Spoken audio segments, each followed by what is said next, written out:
Holy Tuesday, day 3 of Holy Week, and we have a lot to unpack here. Jesus was speaking a lot with the religious leaders, calling them out and sharing parables. He exposed that the religious leaders feared man more than they feared God. I'm reading from the account of Mark chapter 12 through 13. Jesus spoke about the parable of evil farmers, basically highlighting Psalm 118:23 that prophesied, "The stone that the builders rejected has now become the cornerstone. This is the Lord's doing, and it is wonderful to see," highlighting the fact that all of the prophets and people sent by God were rejected by the people, and a lot of them were killed. Verse 5 says, "The next servant he sent was killed. Others he sent were either beaten or killed, until there was only one left, his only son, whom he loved dearly. The owner finally sent him, the king. 'Surely they will respect my son.' But the tenant farmers said to one another, 'Here comes the heir to his estate. Let's kill him and get the estate for ourselves.' So they grabbed him and murdered him and threw his body out of the vineyard. 'What do you suppose the owner of the vineyard will do?' Jesus asked.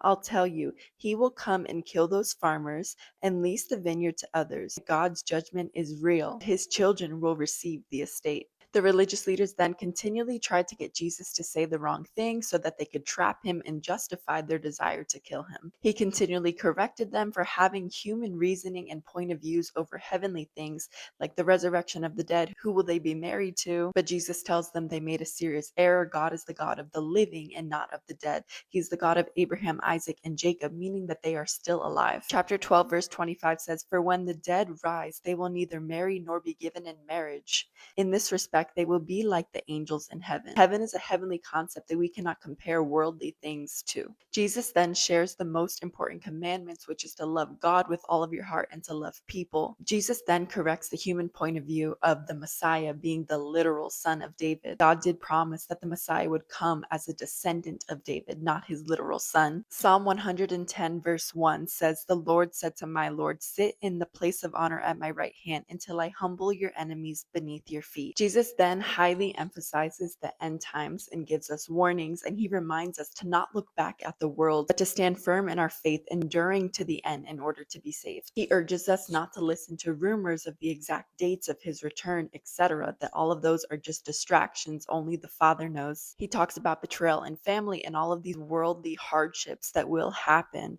but he continually reminds us not to panic, to be alert, to be on guard, and to watch out. Verse 35 says, "You too must keep watch, for you don't know when the master of the household will return," meaning Jesus. "In the evening, at midnight, before dawn, or at daybreak. Don't let him find you sleeping when he arrives without warning. I say to you what I say to everyone: watch for him." May we keep watch and may he find us faithful.